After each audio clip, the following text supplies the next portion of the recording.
Mas a revolução sexual que liberou as mulheres e redesenhou as relações pessoais permitiu ao homem também viver novos papéis familiares. Os pais de hoje trocam fraldas, levam e buscam os filhos na escola, dão banho nas crianças, conversam sobre sexo e abraçam tarefas domésticas. Mas o que acontece quando os homens e também as mulheres se veem impossibilitados de realizar o sonho da paternidade? Bom, a gente conversa agora então com Mariângela Badalotti, ginecologista, coordenadora do Departamento de Ginecologia e Obstetrícia da Faculdade de Medicina da PUC, aqui do Rio Grande do Sul, e o Dr. Nilo Frantz, médico especialista em ginecologia e obstetrícia. Boa tarde. Sejam bem-vindos. Obrigada, é um prazer. Bom, o que o Cláudio disse é uma realidade talvez até mais avançada do que a gente possa perceber dentro dessas relações paternas e maternas. Correto, doutores? Correto.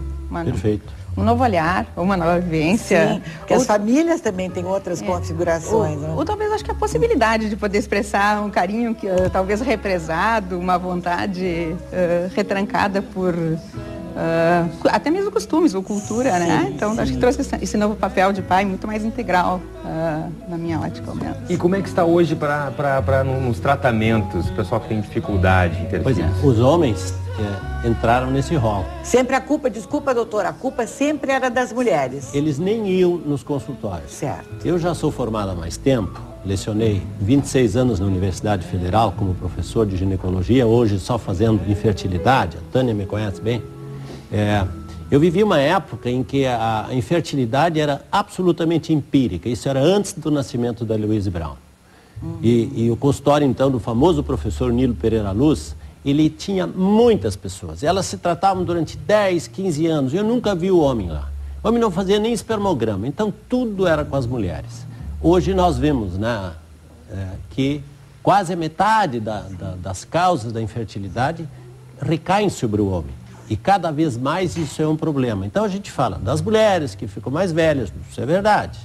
Mas os homens estão participando muito dessa infertilidade. E eu acho que na medida que esse paradigma se abre, que o homem vai, hoje o homem vai, os homens vai, a maioria das nossas consultas, né, Mariângela, é o casal que vem, porque a infertilidade é coisa de casal. E eu acho que isso abre um outro caminho, abre isso que tu falasse, que o homem troca fralda, o homem busca criança no colégio. E quando você separa, essa briga toda fica ainda maior, porque o homem quer ficar e a mãe quer ficar com o filho. Eu acho que o Davi Coimbra ajudou muito na desmistificação do espermograma, que o Davi fez uma crônica sobre o seu exame, como é que os homens se sentem. Entrar numa sala com um potinho, ficar com uma cara, todo mundo está sabendo o que vai acontecer. Mas eu acho que isso esses tabus já foram quebrados. Mas, Tânia, eu acho que os nossos serviços também melhoraram. Hoje o nosso serviço, ele é muito discreto. Ele não passa mais com potinho. Ele não é mais conduzido desse jeito. A Mariângela provavelmente também já mudou isso. Nós mudamos também porque nós também aprendemos evoluindo. E vocês têm técnicas diferentes. Acho que os laboratórios todos trabalham, dispõem da mesma tecnologia. Deixa eu fazer uma conclusão. Hoje de manhã eu estava no ambulatório da faculdade, um ambulatório de infertilidade, e a gente estava comentando sobre esse aspecto. Em clínica privada, hoje o casal vem junto, né? E a infertilidade é discutida horizontalmente com esse casal. Quando a gente pega como um ambulatório, população de SUS, ainda as questões culturais ainda jogam algum papel. Nós temos no ambulatório 30% das investigações suspensas porque os maridos se recusam a fazer o espermograma. Há 5 anos, nós estamos revendo dados que nós coletamos há 5 anos. Há 5 anos nós tínhamos 47% de investigações suspensas por negativa de realização do exame. Então, culturalmente, as coisas estão mudando.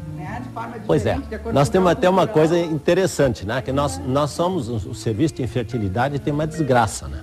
Que quando os casais, o paradigma existe e o preconceito existe, porque quando dá certo, e olha, não é tão simples, muitos casais passam por todos os serviços, por todo mundo e ainda não conseguem engravidar. Embora isso não seja regra, não é assim, faz uma fertilização e dá certo. Os índices não são bem tão encantadores, em qualquer parte do mundo. E aí, tem também o lado psicológico disso. É óbvio que vai, mas claro. Tânia, sabe o que acontece? Quando dá certo, engravida, eles não contam para ninguém. Porque é o preconceito. E quando não dá certo, fala mal. É uma desgraça para os nossos serviços. Detalhe importante. Ninguém diz, eu engravidei por fertilização in vitro, enfim, por outra técnica. Que ninguém se importa de usar óculos, tem uma deficiência visual, ninguém se importa de usar um remédio se tem um grau de insuficiência cardíaca ou repor hormônio tireoideu, mas a reprodução... Até de tomar Viagra não se importam, né? Então, o encarar a falha reprodutiva é diferente de encarar um problema circulatório, um problema de tiro. Maria Ângela, me perdoa, coisas de programa ao vivo, o microfone da Maria já está com um pequeno problema. Está com um probleminha. Vamos, o operador de áudio, por favor, pode entrar ao vivo, não tem grilo. Programa ao vivo, é isso aí. Muito obrigada. Muito obrigado. Isso. Continuando. Então é diferente o aceitar a dificuldade reprodutiva, é diferente de aceitar a dificuldade de funcionamento de qualquer órgão. Então, e a reprodução assistida, que antes era revestida de um tabu enorme, hoje muito menos, mas ainda tem muitos casais, muitos, que mantêm a questão da dificuldade de gravidez em fórum íntimo, mesmo dentro do seu ambiente familiar restrito. Às vezes, e tem sempre aquela história a dificuldade desse relacionamento diante da não gravidez, porque muitas vezes eles estão tentando engravidar há anos e a família não sabe. Então sempre tem aquela cobrança, que o objetivo não é ser cobrança. É muito chata essa cobrança. Quando é que vem o nenê? Pô, vocês estão casados há 5 anos, ou 6 anos, ou 7 anos, e quando é que vem esse nenê?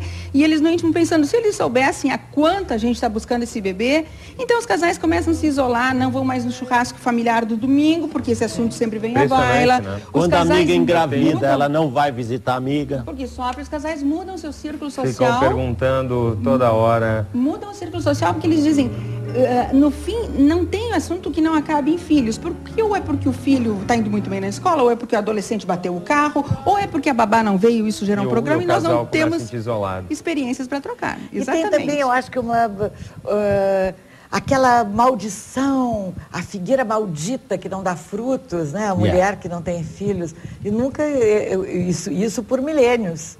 É que, na verdade, se a gente conseguir desmistificar, e eu acho que esse programa dessa ordem aqui tem um valor social enorme, porque desmistificamos falando sobre o assunto, mostrando que isso não é, esse tabu tem que ser mexido, nós temos que mexer. Isso é a mesma coisa que homem não chora, homem nunca falha na hora H. Isso é conversa, né? Se é assim, o cara é o que ele é? Não é um homem, não é bem assim, né? Eu acho que está de parabéns por esse programa. E as causas da infertilidade masculina? Quais as principais causas? Olha aqui, a maioria das causas são idiopáticas. A gente conhece, tem uma série de coisas, simplesmente. Obviamente, tem os casos em que a criança nasce com um testículo que não desce. Então, esse testículo não foi operado adequadamente, não foi cuidado. O adolescente contraiu uma cachumba, uma parotidite epidêmica e fez uma orquite por isso, e com isso ele esterilizou seus ovários ou diminuiu muito os seus testículos.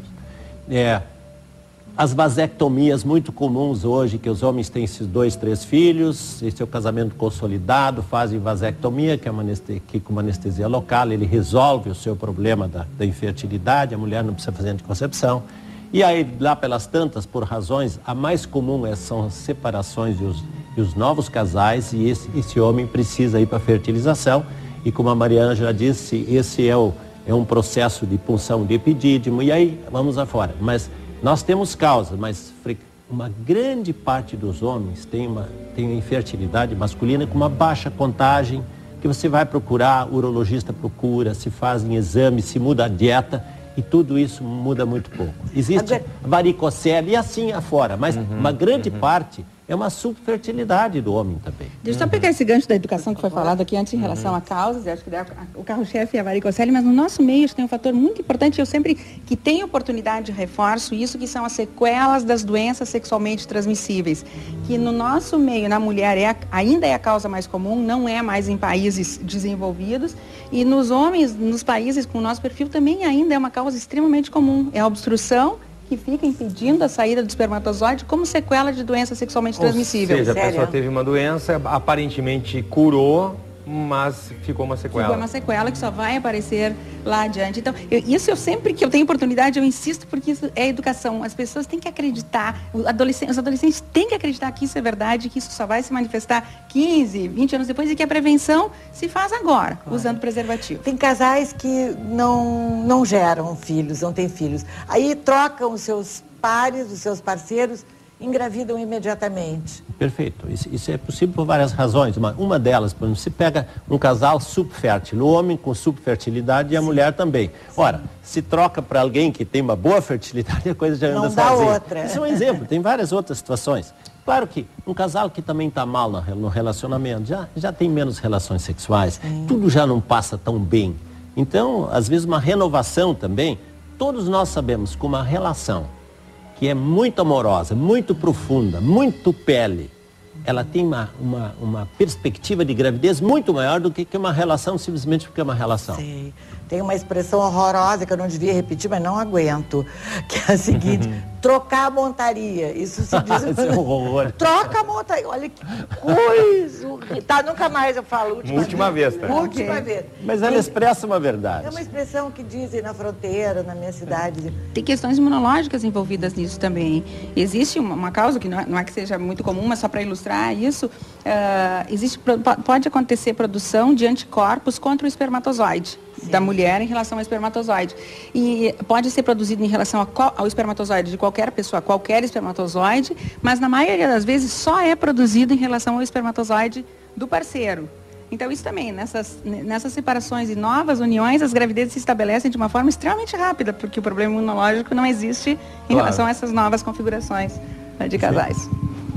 Não há o que não tenha solução na vida, e ainda mais agora com o avanço da ciência, da tecnologia, da medicina, das pesquisas. Então não precisa ficar infeliz. De modo geral, o tratamento é caro, de uma maneira geral, ou não? Os tratamentos têm sido, eles ainda são, depende do que a gente chama de caro, né? Porque se a pessoa tem, o que ela precisa ter, em primeiro lugar, um bom cuidado.